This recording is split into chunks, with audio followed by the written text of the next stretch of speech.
familiares, por luchas que tenemos día a día, ¿no? Por pruebas, situaciones difíciles. Pensaba que a veces estas luchas y estas pruebas se presentan en nuestra vida, al igual que las tormentas, ¿no? climáticas que suelen suceder día a día, más con un clima por ahí tan adverso o cambiante como el que tenemos acá en Villa. Tenemos por ahí un día soleado, ¿no? Escuchamos los pajaritos, miramos las flores, el lago, el cielo abierto, hermoso, ¿no? Eso nos levanta el ánimo. Y de repente empieza a tronar, se cierra el cielo, se nubla, llueve, se pone oscuro y frío. Y en el plano de nuestra vida diaria también a veces las pruebas y las luchas que tenemos se asemejan con el clima, ¿no? Están esos días alegres, donde las cosas marchan bien, donde no tenemos dificultades, y están también esos días difíciles de lucha, días oscuros, esos días que parecen fríos, ¿no? Que queremos que terminen rápido. Pero si hay algo en común en ambas situaciones, que ¿quién está sobre las situaciones climáticas? Dios, siempre Dios. ¿Y quién está sobre las situaciones adversas o difíciles también, o pruebas que pasemos en nuestra vida? El Señor también es el que está. Así que, como hijos de Dios, podemos descansar en eso, que tenemos un Dios soberano, un Dios que está al control de la creación, de todo lo creado, pero también está al control de nuestras vidas y de cada situación particular y personal que nos está sucediendo. El Señor la conoce, y el Señor conoce también lo que hay en nuestro corazón, aunque por ahí los otros quizás no se den cuenta, el Señor lo conoce, ¿sí? Y nosotros tenemos que confiar en Él, tener dependencia de Él y saber esperar el tiempo en que el Señor traiga el sol sobre nuestros días, ¿no? Así que podamos cada día nosotros realmente tener esta plena confianza en Él. Estamos transitando unos días especiales, ¿no? Porque mañana empieza lo que se conoce como la celebración de la Pascua. Y ya el domingo que pasó, la tradición cristiana lo celebra, lo recuerda como el Domingo de Ramos, ¿no? Haciendo referencia a cuando el Señor sube a Jerusalén con sus discípulos que le seguían y entra a esa ciudad montado sobre un burro, ¿sí? Y las personas que se ven asombradas por la popularidad de él, por su milagro, por su autoridad, mucha gente le seguía, sienten en sus corazones de recibirlo de la manera que lo recibieron, ¿no? Dice que extendían mantas sobre el suelo mientras él iba pasando, le iban armando como el camino, como se suele ver cuando baja un presidente o un ministro o alguien importante de un avión, vieron que le extienden una alfombra roja y están la fuerza militar y lo recibe del otro lado el mandatario del país local. Bueno, a Jesús lo recibieron con pompa, podríamos decir. Cortaban ramas también y las ponían sobre el piso. ¿Y qué decía la gente? Hosana, Hosana al rey, ¿no es cierto? Y eso obviamente despertó, por otro lado, en un grupo minoritario que no lo quería al Señor, un sentimiento de rencor, un sentimiento de decir, ¿quién es este que la gente lo sigue tanto y lo reconoce de esta manera como un rey, como un señor, como un salvador? Y después empiezan el derrotero del Señor hacia la cruz, ¿no? Como este grupo de personas, movidos también por lo que era ya el plan determinado por Dios de la eternidad, iban a ser aquellos que le iban a apresar, a entregar y a llevar a la muerte. Y el Señor tenía que enfrentar esos días durísimos, ¿no? Por un lado, aquellos que le aclamaban entrando a Jerusalén, que fueron los mismos que unos días después gritaban crucifícale, crucifícale, cuando Poncio Pilato deja al escrutinio o a la decisión del pueblo a quién quieren que suelte, a Barrabás o a Jesús. Y la gente a quién eligió, a Barrabás. Entonces fueron días que hoy recordamos, ¿no? Como hijos de Dios, como cristianos, pero para el Señor fueron días terribles, días muy difíciles. Y de hecho lo vemos después que Él cena con sus discípulos en la última cena del aposento alto. se dirige al huerto de Getsemaní a orar, y ahí donde él descarga toda su angustia, todo su pesar, toda su agonía en oración al Padre. ¿Qué le dice? Padre, si es posible, pasa de mí esta copa, pero que no sea mi voluntad, sino que se haga la tuya. Y Jesús ya sabía cuál era la voluntad determinada del Padre. Él iba a ir a la cruz, al monte Calvario, al Gólgota, a morir por cada uno de nosotros. Y en estos días, mañana se recuerda el Jueves Santo, ¿no? Y la tradición cristiana habla de la última cena. La última cena en el aposento alto. Y fue un momento muy especial, porque iba a ser la última cena que Jesús iba a compartir con sus discípulos. La Pascua era una celebración judía, que los judíos la celebraban desde hace ¿cuánto?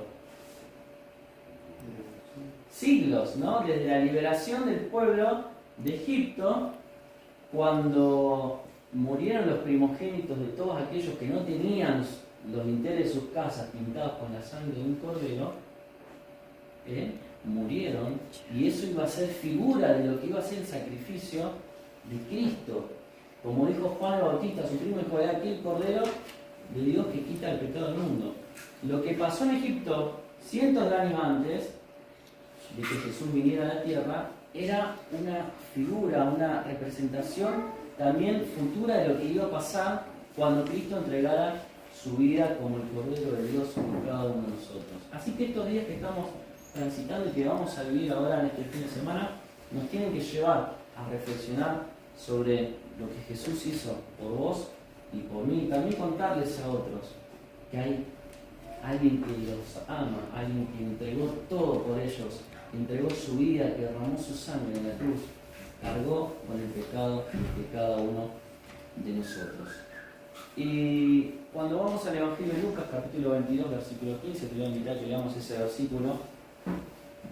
El Señor ya tiene el aposento alto preparado para disfrutar de esa celebración judía que era la Pascua, ¿no? Le había dado indicaciones ante sus discípulos de que se iban a encontrar a un señor a la entrada de la ciudad, que les iba a decir este señor en qué lugar iban a celebrar la Pascua, la última cena. Y teniendo ya todo preparado, la mesa servida, la provisión preparada para poder disfrutar de esa cena con sus discípulos, el Señor expresó su sentimiento de cuánto anhelaba estar con ellos en ese momento. Y dice que Jesús les dijo, cuánto he deseado comer con vosotros esta Pascua antes que padezca.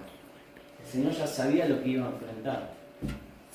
Seguramente estaría atravesando una situación de gran pesar en su corazón.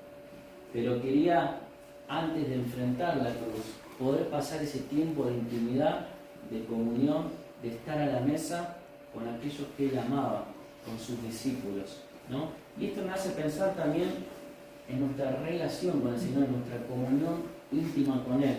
Que así como el Señor dispuso de esa mesa para poder estar íntimamente con los suyos, el Señor desea, también anhela profundamente esa comunión con nosotros a su mesa.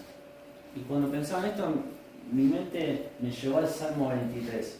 ¿Se acuerdan ahí el último versículo? Dice, adereza mesa delante de mí en presencia de mis angustiadores. Adereza, preparas una mesa para que yo pueda sentarme, porque el Señor me invita a su mesa, a disfrutar de esa comunión, de esa relación íntima con Él. Y esto es lo que va a suceder en la última cena. Un tiempo de amor, un tiempo de amistad, un tiempo de gracia donde Jesús invita a sus discípulos a sentarse a la mesa con Él. No, está bien así. 3 años habían estado juntos al Señor los discípulos. La obra que Él vino a hacer a este mundo estaba casi concluida, pero faltaba lo más importante, que era ir a la cruz, enfrentar la muerte por amor de cada uno de nosotros. Faltaba entregar su vida en la cruz. Y allí en esta última cena, el Señor prepara esa mesa para compartir con sus 12 discípulos. ¿Sí? 12 personas que Él había escogido para que lo acompañaran. Y cuando pensamos en esa mesa y en las personas que el Señor tenía a su alrededor, nos encontramos con diferentes perfiles de personas, ¿no? Pero creo que en esas personas también nos podemos sentir identificados cada uno de nosotros. No voy a mencionar a todos, pero algunos nomás, y algunas características que tenían estas personas. Había dos hermanos, Santiago o Jacobo y Juan, que se los había apellidado de alguna manera los hermanos Boanerges, ¿sí? Los hijos del trueno. Y eran personas que eran rápidas para irarse, ¿no? Para enojarse. Y cuando sucedió que una aldea samaritana no quiso recibir al Señor y preparar ahí para ellos se enojaron y dijeron: Señor, si vos no dejás, vamos a orar para que descienda fuego del cielo, al modo Elías sobre los profetas Baal. Y ellos querían enseguida exterminar a esos que no habían sido condescendientes con ellos. Y uno puede decir: pero qué discípulos tan malos, ¿no? ¿Cómo pueden descargar esa ira? ¿Pero acaso nosotros no somos muchas veces iguales a ellos? Tenemos también nuestros momentos de ira, de enojo, que a veces si nos miramos, saliéramos de nuestro cuerpo y nos miramos cómo estamos actuando, no nos reconoceríamos, ¿no? Y muchas veces nos pasa esto. Y ellos estaban igualmente invitados a la mesa del Señor. ¿Y qué decir de Pedro? Aquí que era rápido para qué, rápido para hablar, rápido también para airarse, ¿sí? El que declaró: tú eres el Cristo, el Hijo del Dios viviente. Cuando decían: ¿quién dicen las personas que soy yo, no? Tú eres el Cristo, el Hijo del Dios viviente, la tenía re clara. Y nunca te voy a negar, dijo a Jesús. Pero el Señor le tuvo que decir: pero, antes que el gallo cante, vos ya me vas a negar, ¿cuántas veces? 3 veces. Y ese era Pedro, un pasional, ¿no? Pero el Señor lo amaba profundamente y también estaba ahí sentado a la mesa con él. Mateo, el cobrador de impuestos, ¿no? Amado por todo el pueblo judío, ¿no? No, todo lo contrario. Era un judío, pero que oprimía a su propio pueblo en favor de los conquistadores, los romanos. Ahí estaba el cobrador de impuestos a la mesa, sentado junto al Señor. ¿Qué decir de Simón el celote? ¿Sí? Entre tantas divisiones que había ahí de los judíos, estaba el grupo de los celotes, que eran los revolucionarios, que querían ir a las armas y echar a los imperialistas que estaban ahí conquistando, querían matarlos, ¿no? Esos eran los celotes. Simón era uno de ellos. El Señor lo había, sin embargo, escogido, llamado para que le siga, deje las armas y ahora tome otras armas espirituales. Pero era un hombre también que tenía, ¿no?, un pasado, una historia revolucionaria, política en su vida, pero ahí estaba, invitado a la mesa del Señor. ¿Y qué hablar de Judas, el traidor? ¿Sí? Que antes de ir a la cena ya había arreglado con las altas autoridades religiosas cómo iban a entregar a Jesús. Y lo vendió al Señor por 30 piezas de plata. Ahora, y podemos seguir hablando de los demás discípulos, pero creo que también estaría bueno hacer el ejercicio de nosotros, acercarnos, sentarnos a esa mesa frente al Señor. Y creo que estaríamos en igual o peor condición que todos esos discípulos. Sin embargo, el Señor dice en Juan 13:1 que los amó hasta el fin. Vamos a leer este versículo. Juan, capítulo 13, versículo 1.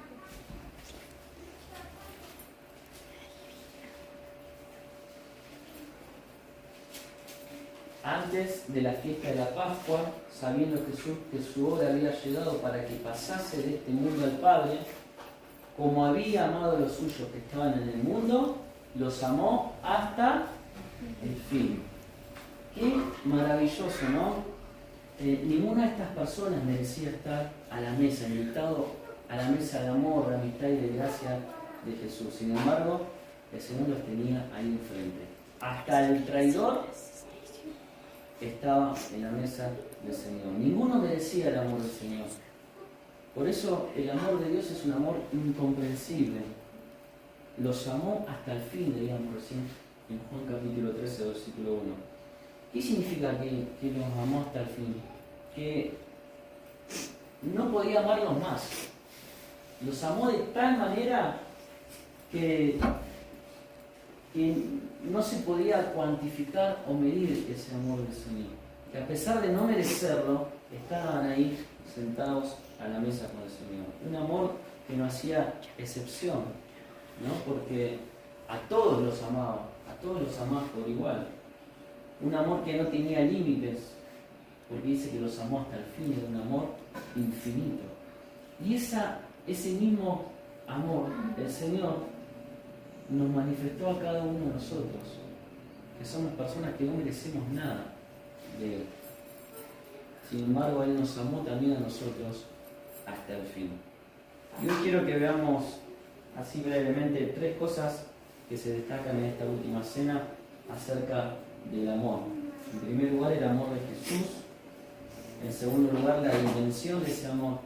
Y en tercer lugar, la amplitud de ese amor de Jesús. El amor de Jesús. Dice 1 Juan 4:8 que Dios es amor. ¿No es así? ¿Conocían ese versículo? Cortito, ¿no? Fácil de aprender, pero que tiene una profundidad tan grande. Porque decir que Dios es amor también es decir que Dios no puede ser Dios sin amor. Porque es algo que es propio de Él. El amor de Dios. Dios nada puede hacer que no esté atado o relacionado a actuar con amor. Y también dice la palabra que este amor de Dios es un amor eterno. Cuando dice los amó hasta el fin, nos hace pensar de la eternidad del amor de Dios. Y Jeremías 81:8 dice: con amor eterno te he amado, por tanto te prolongaré mi misericordia. El amor de Dios es un amor eterno. Antes de que todas las cosas sean creado, el amor divino impulsaba todas las acciones de Dios. Y qué hermoso es pensar en la obra de Cristo y la salvación que Él vino a efectuar y a darnos a través de su muerte en la cruz. Dice 2 Timoteo capítulo 1 versículo 9: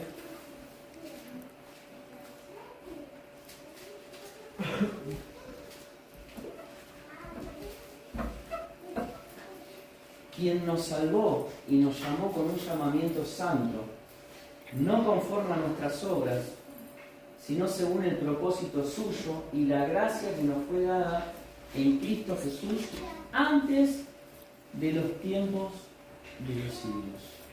Una salvación que viene desde la eternidad y hacia la eternidad.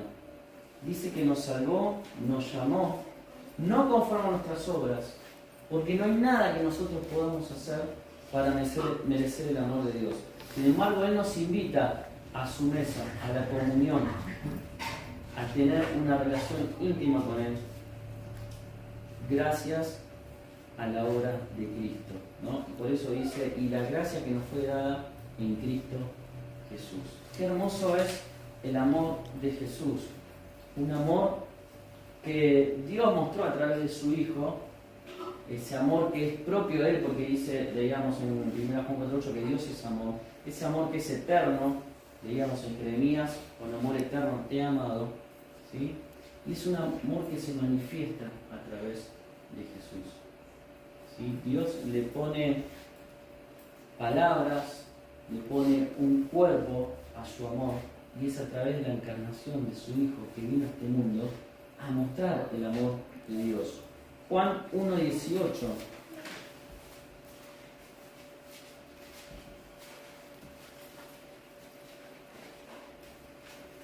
Juan capítulo 1 versículo 18. A Dios nadie le dio jamás. El unigénito Hijo que está en el seno del Padre, Él le ha dado a conocer.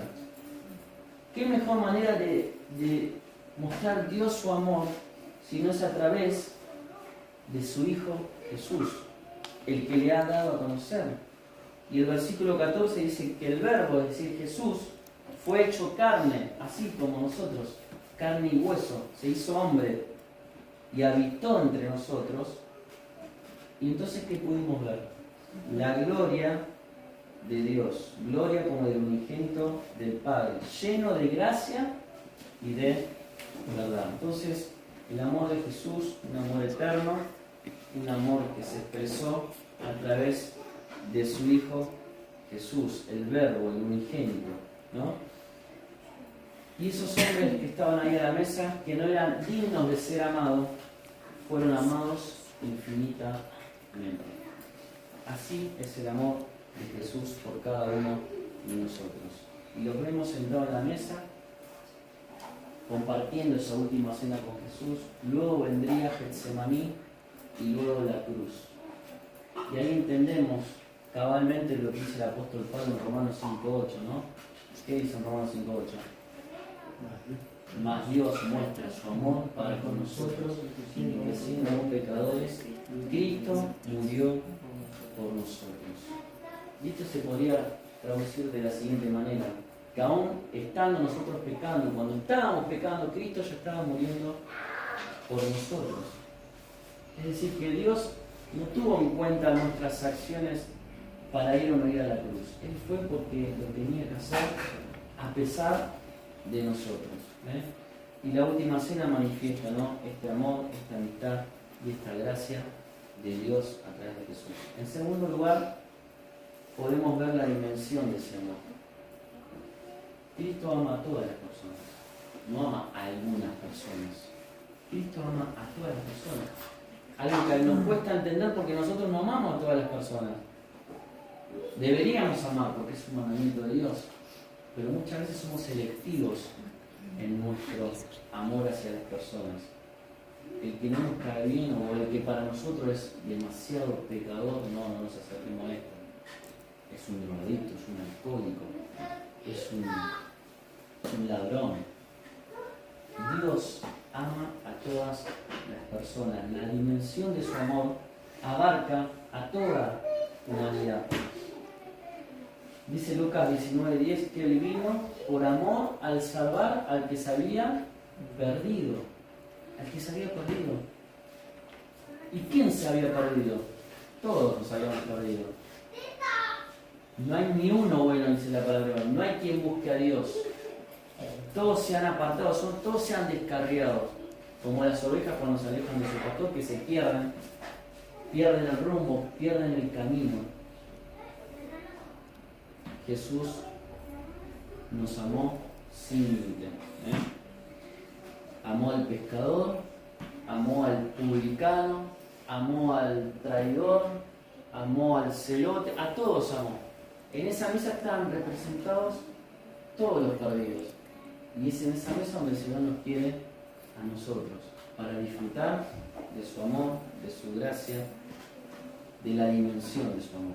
Y la dimensión del amor de Dios lo vemos claramente en un pasaje precioso en la carta de Filipenses. El apóstol Pablo escribe el capítulo 2, versículos 6 al 8. ¿Tenemos ahí? Filipenses, capítulo 2, versículos 6 al 8.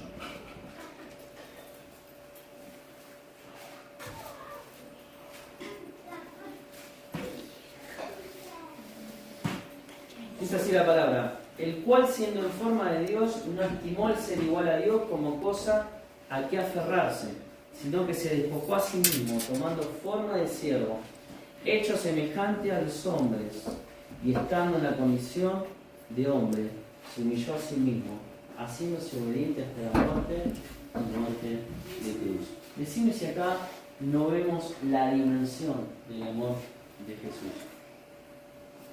Desde que estaba en el cielo, ¿sí?, compartiendo las glorias celestiales con el Padre, hasta que decide Dios Trino enviar a su Hijo a este mundo.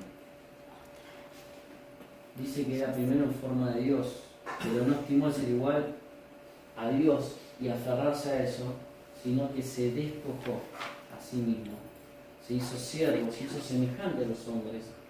Y en esa condición de hombre fue a la cruz. Se humilló, se hizo obediente y murió por cada uno de nosotros. Esa es la dimensión del amor de Dios. Y decía un comentarista, Jesús vino a dar el mensaje de Dios en garganta de hombre, ¿no?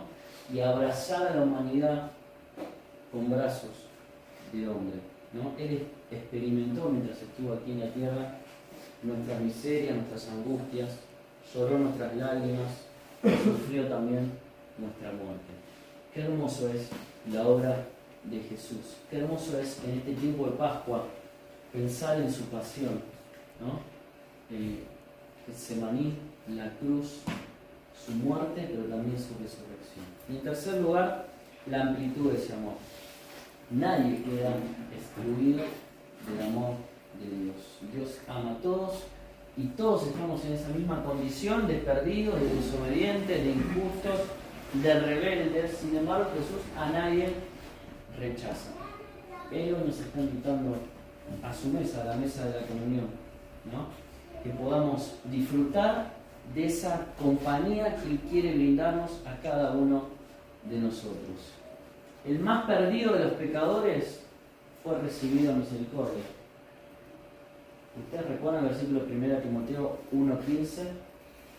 ¿Quién expresa de esta manera que era el peor de los pecadores y sin embargo Jesús lo recibió? El apóstol Pablo, ¿no? 1 Timoteo capítulo 1 y versículo 15 dice: palabra fiel y digna de ser recibida por todos, que Cristo Jesús vino al mundo para salvar ¿a quién? A los pecadores. Y Él mismo dijo, de los cuales yo soy el primero. Y creo que cada uno de nosotros hoy podríamos decir, yo soy el primero de los pecadores, ¿sí? Pero hoy puedo decir que Cristo Jesús vino al mundo para salvar a todos los pecadores. En esa mesa estaban representados los pecadores. Y en esa mesa nos quiere Jesús a nosotros, para disfrutar de su amor, de la dimensión de su amor, de la amplitud de su amor, que no deja a nadie fuera de la mesa.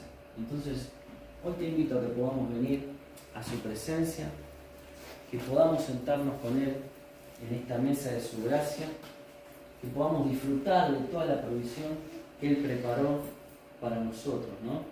Y que sentados allí podamos decirle, quizás en el silencio de nuestro corazón, Señor, gracias. Gracias te doy por todo tu amor hacia mí. Y que en estos días que vamos a tener, quizás algunos vamos a descansar de trabajo, quizás otros tendrán que trabajar, pero que podamos también preparar nuestro corazón para pensar en lo que Jesús hizo por nosotros.